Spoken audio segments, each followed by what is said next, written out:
प्रिय विद्यार्थियों, पिछली चर्चा में हम मुस्लिम विवाह विच्छेद अधिनियम के बारे में बात कर रहे थे। उस अधिनियम के बाद एक नया अधिनियम और बनाया गया जिसका सीधा संबंध मुस्लिम विवाह विच्छेद से है। यह अधिनियम 3 तलाक से संबंधित है और इसे मुस्लिम विवाहों पर अधिकारों का संरक्षण का नाम दिया गया है। पहले इसकी पृष्ठभूमि के बारे में आपसे चर्चा करूं। मुस्लिम विवाह विच्छेद के संदर्भ में एक अन्य अधिनियम मुस्लिम महिला विवाह पर अधिकारों का संरक्षण 2019 में पारित किया गया। यह अधिनियम पुरुष द्वारा 3 बार तलाक कहकर पत्नी को तलाक देने की परिपाटी पर रोक लगाता है। पुरुष द्वारा 3 बार तलाक के उच्चारण के माध्यम से विवाह विच्छेद की परिपाटी का लगातार विरोध होता रहा है। स्वयं मुस्लिम महिलाओं एवं प्रबुद्ध जनों ने इसके खिलाफ आवाज़ बुलंद की थी। केंद्रीय सरकार ने ऐसी परिपाटी को समाप्त करने का बीड़ा उठाया और इसके लिए वैधानिक प्रयास आरंभ किए। आपको याद दिला दूं कि मुस्लिम विवाह के अंतर्गत अगर विवाह विच्छेद करना है तो उसका एक पर्याप्त कारण या तरीका यह था कि पुरुष 3 बार तलाक शब्द का उच्चारण करता था और इसके माध्यम से वह तलाक दे सकता था। यह परिपाटी बहुत लंबे समय से चली आ रही थी और समाज में यह मांग थी कि इस परिपाटी को समाप्त किया जाना चाहिए। स्वयं मुस्लिम समुदाय के प्रबुद्ध जनों और महिलाओं ने इस बात की मांग की कि इस परिपाटी को रोका जाना चाहिए क्योंकि यह महिलाओं की परिस्थिति को बहुत नीचे गिरा देता है।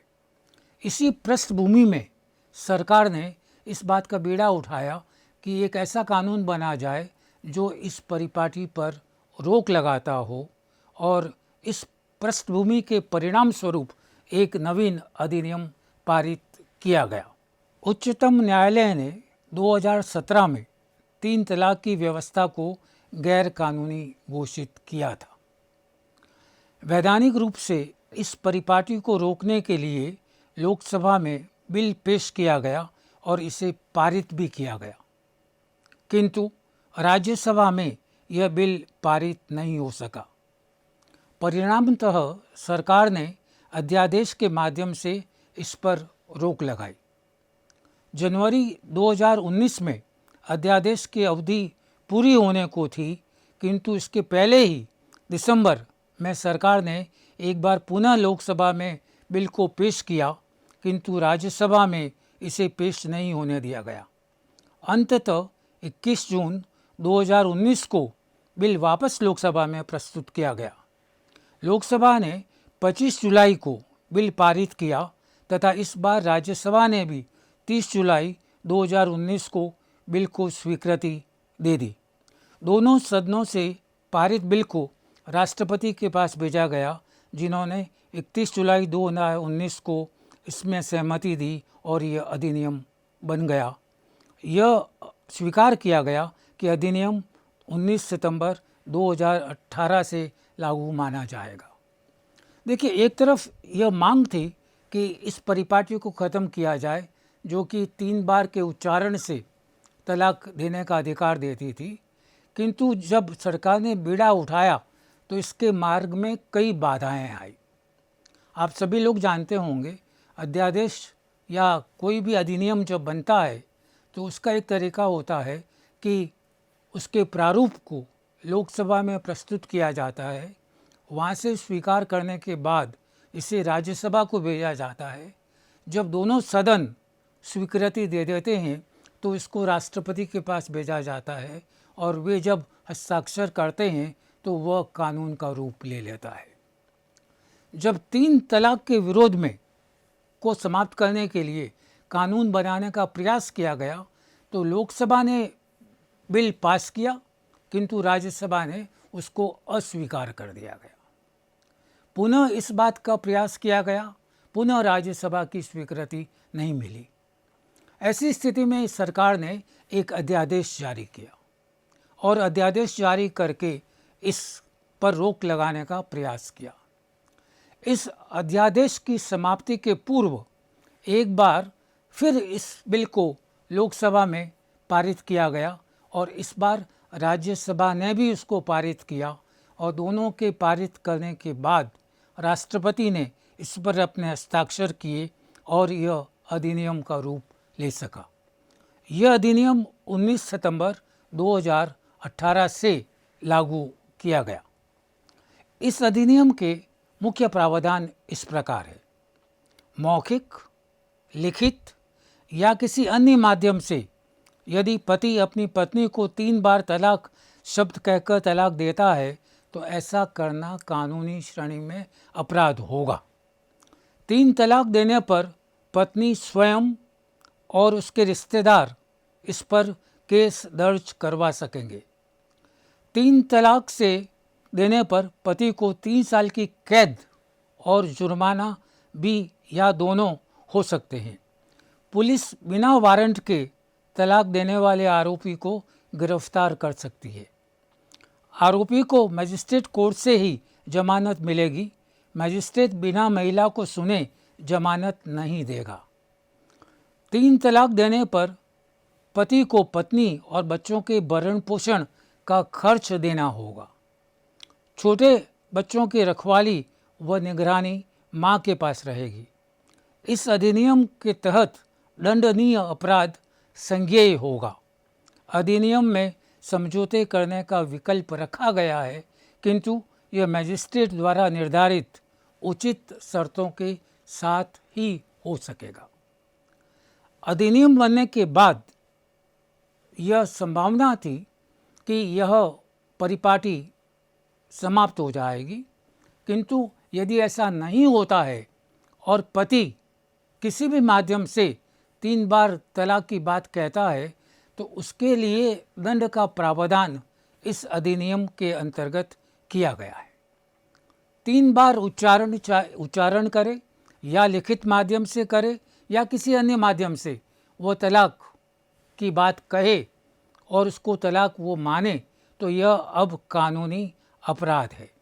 इस पर महिला स्वयं या उसके रिश्तेदार केस दर्ज करवा सकते हैं।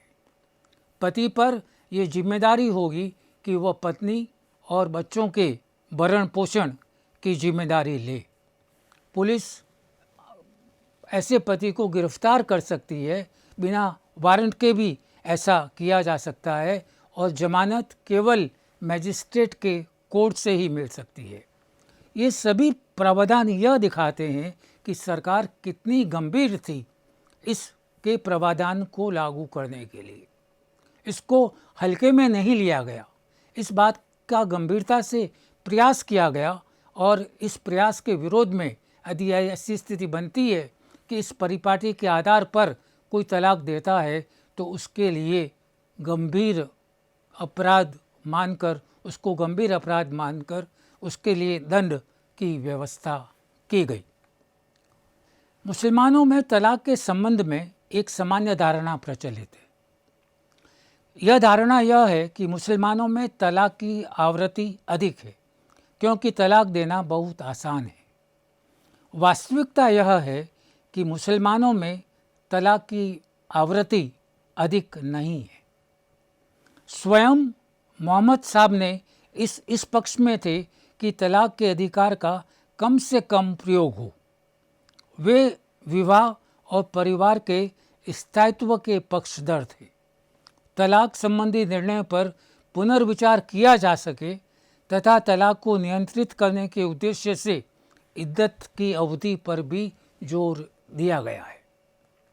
मैं आपसे कहना यह चाहता हूँ कि सामान्यतः ऐसा लगता है कि इतना आसान तरीका कि 3 बार के उच्चारण से तलाक मिल जाए, ऐसे समाजों में तलाक की आवृत्ति बहुत अधिक होगी, ऐसा लोग सोच सकते हैं। क्योंकि आपने 3 बार कहा और तलाक हुआ और बात समाप्त हुई, किंतु यह बात सही नहीं है। मैं आगे चलकर आपसे इस बात पर चर्चा करूंगा कि जब हम ईसाई समाज की ओर देखते हैं, हिंदू समाज की ओर देखते हैं, तो सार्थक रूप से मुसलमानों के अंतर्गत तलाक की आवृत्ति बहुत अधिक है। आप परंपरा पर जाएं तो ऐसा देखने को मिलता है कि परंपरा से मुसलमानों में विवाह विच्छेद का समर्थन बहुत अधिक था, किंतु ऐसा वास्तव में है नहीं। मोहम्मद साहब स्वयं इस बात को मानते थे कि तलाक की धारणा सही नहीं है। वे स्थायित्व के पक्षधर थे। वे परिवार और विवाह इन दोनों को स्थायित्व मिले इस बात की चर्चा करते थे और इसको कम से कम काम में लिया जाए, इसको नियंत्रित किया जा सके, इस कारण इद्दत की अवधि को बढ़ाने का जोर भी दिया गया था ताकि इसकी आवृत्ति को और भी कम किया जा सके। मेरे कहने का अभिप्राय यह है कि हमारी यह धारणा नहीं होनी चाहिए कि 3 बार तलाक कह देने से तलाक देने की आसानी तलाक की आवृत्ति को बहुत अधिक बढ़ाती है। ऐसा अध्ययनों से और वास्तविकता से प्रमाणित नहीं होता है। इसी विचार का समर्थन प्रोफेसर कपाड़िया ने किया है। वे लिखते हैं कि अपने जीवन के अंत में पैगंबर इतना आगे बढ़ गए थे कि उन्होंने पंचों अथवा न्यायाधीश के हस्तक्षेप के बिना इसका उपयोग पुरुषों के लिए लगभग निषिद्ध कर दिया था। इम्तियाज अहमद ने विभिन्न मुस्लिम समुदायों से प्राप्त प्रमाणों के आधार पर लिखा है कि अधिकतर समूहों में तलाक सामाजिक दृष्टि से अस्वीकृत है। इसे न केवल तलाक लेने वाले दोनों पक्षों की वरन उनके परिवार की सामाजिक प्रतिष्ठा भी गिरती है। जो अभी बात हम कर रहे थे कि मुस्लिम समाज में तलाक को व्यापक समर्थन पहले से था, ऐसा सही नहीं है। प्रोफेसर कपाड़िया जाने माने समाजशास्त्री हैं। उन्होंने लिखा है कि पैगंबर अपने अंतिम समय में लगभग इस दृढ़ निश्चय के हो गए थे कि पुरुषों से को इस अधिकार से वंचित कर दिया जाए। इम्तियाज अहमद ने लिखा कि मुस्लिम समाज में जो विभिन्न सेक्ट्स हैं, जो उपखंड हैं, उन उपखंडों को यदि आप देखें, उन पर जो अध्ययन किए गए हैं उनको आप देखें तो आपको स्पष्ट रूप से देखने को मिलेगा कि मुस्लिम समाज में भी सामाजिक दृष्टिकोण से तलाक अस्वीकृत की स्थिति का परिचायक है। इससे वे ये मानते हैं कि इससे न केवल तलाक लेने वाले और देने वाले दोनों पक्षों के परिवारों की सामाजिक प्रतिष्ठा गिरती है, बल्कि इससे परिवार की स्थायित्व पर भी नकारात्मक प्रभाव पड़ता है।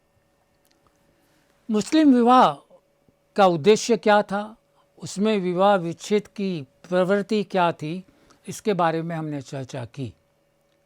एक अन्य समाज, ईसाई समाज के बारे में भी बात करना जरूरी है, क्योंकि उनमें विवाह विच्छेद की जो परंपरा है वह हिंदू समाज और मुस्लिम समाज से हटकर है। इसकी चर्चा में आपको यह देखने को मिलेगा कि यद्यपि ईसाइयों में विवाह को एक अनुबंध माना गया है, किंतु इसमें धार्मिक मान्यताओं और विश्वासों का महत्वपूर्ण स्थान है। ईसाई धर्म में विवाह को ईश्वर की इच्छा और आज्ञा माना गया है। विवाह को केवल यौन इच्छाओं की पूर्ति और संतानोत्पत्ति का अधिक साधन नहीं माना गया है, वरन ये माना गया है कि विवाह के बाद स्त्री और पुरुष एक दूसरे में समा जाते हैं। यह भी माना जाता है कि विवाह पति पत्नी के बीच न केवल शारीरिक बल्कि मानसिक और आध्यात्मिक संबंध स्थापित करता है। विवाह को जीवन के दायित्वों को निभाने की दृष्टि से आवश्यक माना जाता है। शायद आपको स्पष्ट हो कि तीनों में अंतर क्या है। हिंदू विवाह एक संस्कार है, मुस्लिम विवाह एक समझौता है, ईसाई विवाह न तो संस्कार है न उस प्रकार का समझौता है जैसा कि मुस्लिम समुदाय का है, बल्कि यह एक दूसरी प्रवृत्ति की ओर हमारा ध्यान आकर्षित करता है।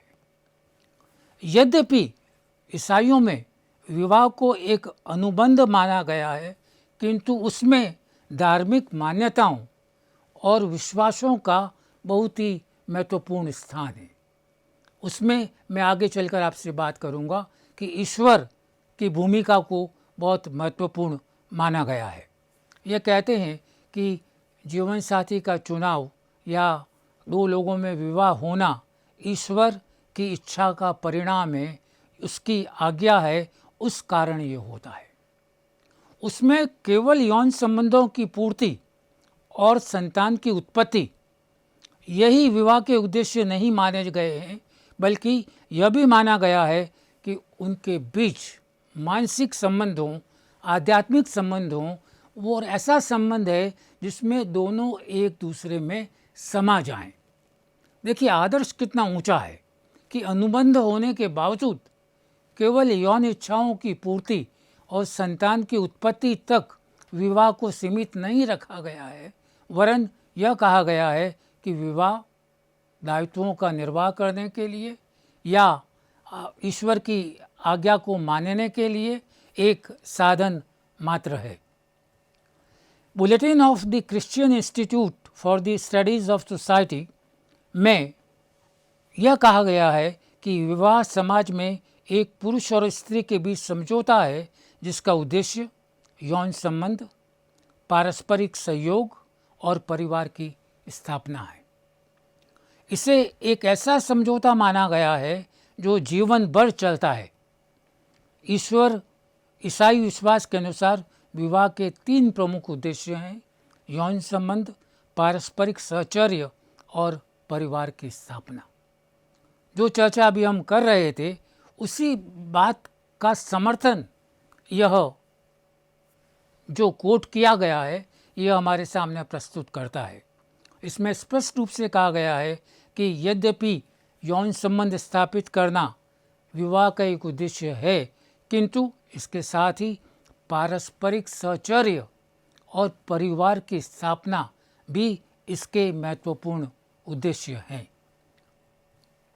ईसाइयों में विवाह विच्छेद।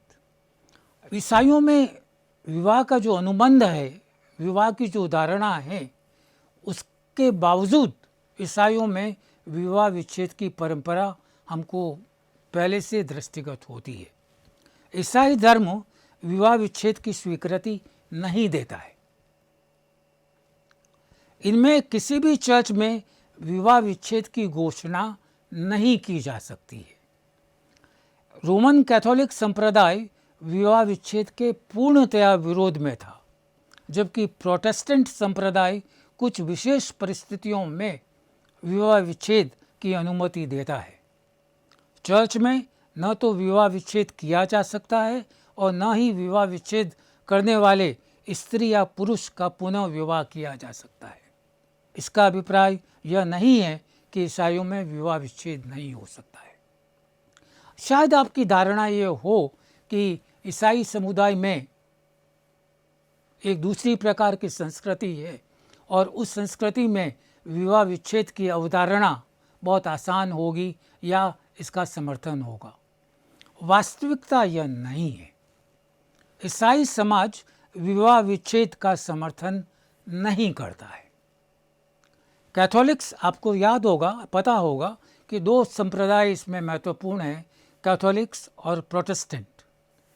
कैथोलिक्स में तो विवाह विच्छेद की धारणा को पूर्ण रूप से अस्वीकार किया गया है। प्रोटेस्टेंट इसकी इजाज़त देते हैं, किंतु निश्चित परिस्थितियों के अंतर्गत इसकी इजाज़त देते हैं। कतिपय ऐसी परिस्थितियां हो तभी इसकी इजाज़त दी जा सकती है। और विवाह विच्छेद में चर्च की कोई भूमिका नहीं हो सकती है। चर्च में विवाह विच्छेद नहीं किए जा सकते हैं और जिसने विवाह विच्छेद किया है उसका पुनः विवाह चर्च में नहीं हो सकता है। यह तथ्य इस बात की ओर इंगित करते हैं कि धार्मिक दृष्टिकोण से ईसाई समाज विवाह विच्छेद का पक्षधर या उसके लिए आसान परिस्थितियों को प्रस्तुत नहीं करता है, बल्कि उसमें भी विवाह विच्छेद की धारणा को बहुत अधिक स्वीकृति नहीं है। इसका अभिप्राय यह नहीं है कि उनमें विवाह विच्छेद नहीं होते हैं, किंतु हमारी धारणा यह नहीं होनी चाहिए कि उनमें ऐसा होना या करना बहुत आसान है। विवाह विच्छेद अधिनियम। अब मैं आपसे इस बात की चर्चा कर रहा हूँ कि ईसाई समाज में विवाह विच्छेद के बारे में अधिनियम क्या कहते हैं। भारतीय विवाह विच्छेद अधिनियम 1869 1869 ईसाइयों को वैधानिक रूप से विवाह विच्छेद का अधिकार देता है। इस अधिनियम में व्यापक संशोधन कर भारतीय तलाक संशोधन अधिनियम 2001 पारित किया गया। इस अधिनियम में यह कहा गया है कि कोई भी विवाह, चाहे वह इस अधिनियम के लागू होने के पूर्व या पश्चात संपादित किया गया है, तो पति और पत्नी अधिनियम के माध्यम से दिए गए अधिकारों के अधीन विवाह भंग करने की याचिका प्रस्तुत कर सकते हैं। देखिए कितनी पुरानी बात आपसे कर रहा हूँ। 1869 1869 में भारतीय विवाह विच्छेद अधिनियम ईसाई समाज में विवाह की अनुमति देता था। यह अधिनियम चूँकि बहुत पुराना हो चुका था, इस कारण इसमें व्यापक संशोधन किए गए, इसमें व्यापक परिवर्तन किए गए और 2001 में संशोधन के माध्यम से अधिनियम को नवीन रूप दिया गया। इस अधिनियम में यह कहा गया है कि इस अधिनियम के लागू होने के पहले जो विवाह हुए हैं और इसके लागू होने के पश्चात जो विवाह होंगे, उनमें पति या पत्नी विवाह विच्छेद के लिए प्रार्थना दे सकता है, उसको ये अधिकार है कि वो इसके लिए जा सकता है, किंतु उसमें कतिपय परिस्थितियों का होना आवश्यक है। उनके बिना विवाह विच्छेद की इजाज़त नहीं दी जा सकती है। इसमें क्या आधार हैं, उनकी चर्चा आपसे करूं। एक यह कि प्रतिवादी ने व्यभिचार किया हो, प्रतिवादी ने धर्मांतरण किया हो, याचिका प्रस्तुत करने के ठीक पहले कम से कम 2 वर्षों तक असाध्य विकृत चित्त रहा हो, या याचिका प्रस्तुति के पहले कम से कम 2 वर्षों से विषैले असाध्य रोग से पीड़ित हो। देखिए, अगर आपको थोड़ा भी याद हो, आपका ध्यान आकर्षित करूं हिंदू विवाह विच्छेद अधिनियम की ओर, उसके प्रावधानों को जब आप देखेंगे तो उसमें भी प्रावधान लगभग ऐसे ही हैं। व्यभिचार एक आधार, धर्मांतरण दूसरा आधार, 2 वर्षों तक असाध्य रोग तीसरा आधार और असाध्य कुष्ठ रोग से पीड़ित होना चौथा आधार। इसमें समय का अंतर हो सकता है, किंतु ये सभी प्रावधान उस अधिनियम के अंतर्गत भी समाहित किए गए हैं और इनको इसमें भी सम्मिलित किया गया, जिनके आधार पर पति या पत्नी विवाह विच्छेद का अधिकार प्राप्त कर सकती है। और आधार क्या है?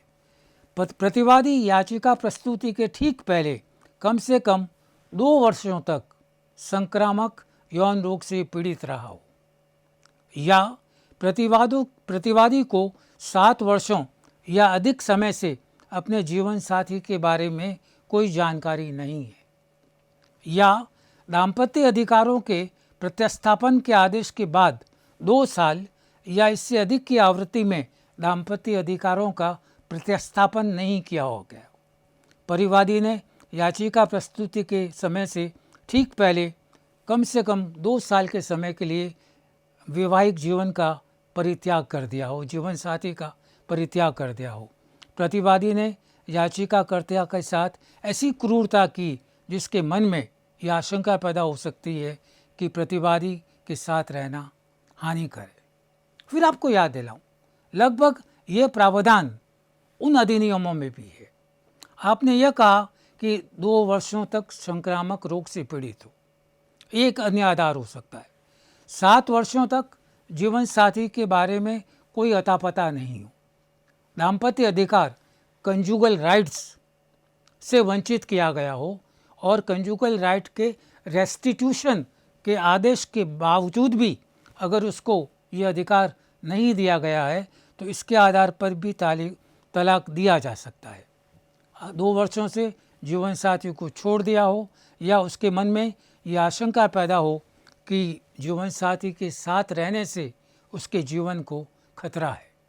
आप फिर गौर करें, ये ऐसी परिस्थितियां हैं जिनमें कि यदि विवाह विच्छेद का प्रावधान नहीं रखा जाए तो जीवन भर पति और पत्नी दोनों के लिए जीवन दुष्कर हो सकता है। इस कारण इन विशेष परिस्थितियों में इस बात का अधिकार दिया गया कि जीवन साथी को छोड़ा जा सकता है यदि इनमें से एक या एक से अधिक परिस्थितियां मौजूद हो। इसके साथ यह भी कहा गया कि एक पत्नी इस आधार पर विवाह विच्छेद की याचिका दायर कर सकती है कि विवाह के बाद उसका पति बलात्कार, गुदा मैथुन या पशु गमन का दोषी हो। ये एक एडिशनल राइट है जो महिलाओं को दिया गया कि यदि उसके पति इस प्रकार के अपराध में संलग्न हैं तो वे याचिका दायर कर सकते हैं। इस अधिनियम की धारा 10A पारस्परिक सहमति से तलाक का प्रावधान प्रस्तुत करती है। इस अधिनियम के प्रावधानों में इसके तहत बनाए गए नियमों के अधीन विवाह के विघटन के लिए एक याचिका दोनों पक्षों द्वारा एक साथ जिला न्यायालय में प्रस्तुत की जा सकती है कि वे 2 वर्ष या अधिक समय से एक दूसरे से अलग रह रहे हैं और वे एक साथ रहने में समर्थ नहीं हैं। वे परस्पर सहमत हैं कि विवाह को भंग कर देना चाहिए। इस आधार पर याचिका प्रस्तुति के 6 महीने के बाद, किंतु 18 महीने या इससे अधिक समय, यह याचिका वापस ली जा सकती है और दोनों पक्ष यदि सहमत हो तो न्यायालय के संतुष्ट होने पर और दोनों पक्षों को सुनने के बाद, पूछताछ के बाद यदि न्यायालय को ऐसा लगे कि विवाह विच्छेद की डिक्री पारित कर सकता है तो डिक्री प्रभावी मानी जाएगी। फिर आपको याद दिलाऊं, हिंदू विवाह विच्छेद अधिनियम में पारस्परिक सहमति के आधार पर तलाक का प्रावधान बहुत बाद में जोड़ा गया है। उसी प्रकार ईसाइयों में भी विवाह विच्छेद के जो प्रावधान हैं उसमें पहले पारस्परिक सहमति के आधार पर विवाह विच्छेद का प्रावधान नहीं था। इसमें एक नई धारा जोड़ी गई 10A, जिसमें पारस्परिक सहमति के आधार पर पति और पत्नी एक दूसरे से विवाह विच्छेद ले सकते हैं। इसमें आधार दिए गए कि वे इतने समय तक एक दूसरे से अलग रहे हों, वे एक साथ संयुक्त रूप से न्यायालय में इस बात का आवेदन करेंगे कि वे दोनों इस बात को स्वीकार करते हैं कि उनका विवाह भंग हो जाना चाहिए क्योंकि वे एक साथ जीवन निर्वाह करने में संभव नहीं है। याचिका प्रस्तुति के बाद कुछ समय तक यदि चाहें तो न्यायालय की इजाज़त के बाद समझौता हो सकता है, नहीं तो न्यायालय दोनों पक्षों को सुनने के बाद उनके तर्क और परिस्थितियों से संतुष्ट होने के बाद विवाह विच्छेद के लिए डिक्री पारित कर सकता है। मोटे तौर पर आप देखें तो ये सभी प्रावधान लगभग हिंदू समाज के प्राविधानों की तरह ही है। एक और जहाँ विवाह विच्छेद की इजाज़त दी गई है, दूसरी ओर उसके लिए जो परिस्थितियाँ बनाई गई है, जिन आधारों को प्रस्तुत किया गया है, उनमें इस बात की पूरी संभावना होती है कि तलाक की आवृत्ति बहुत अधिक नहीं बढ़े और इस प्रक्रिया के दौरान इस बात का अवसर भी पति और पत्नी दोनों को है कि वे अपने निर्णय पर पुनर्विचार कर सकते हैं, पुनः विचार करके एक साथ रहने का निर्णय ले सकते हैं। कहने का अभिप्राय यह है कि विवाह विच्छेद जहाँ एक और पति और पत्नी को अपने जीवन साथी को छोड़ने का अधिकार देती है, दूसरी ओर यह केवल निश्चित परिस्थितियों में ही किया जा सकता है और वह परिस्थितियाँ ऐसी हैं जिनमें जीवन चलाना वास्तव में कठिन होता है। इस कारण विवाह विच्छेद की अवधारणा का प्रायः समर्थन किया जाता है कि इस बात के होने के बावजूद कि यह परिवार को तोड़ता है, वैवाहिक संबंधों को तोड़ता है, किंतु वे परिस्थितियाँ ऐसी है जिसमें साथ रहना भी अहितकर है, दुष्कर है। इस कारण विवाह विच्छेद के प्रावधान से इस बात की इजाज़त दी गई है कि ऐसी परिस्थितियों में वे दोनों एक दूसरे से अलग हो सकते हैं।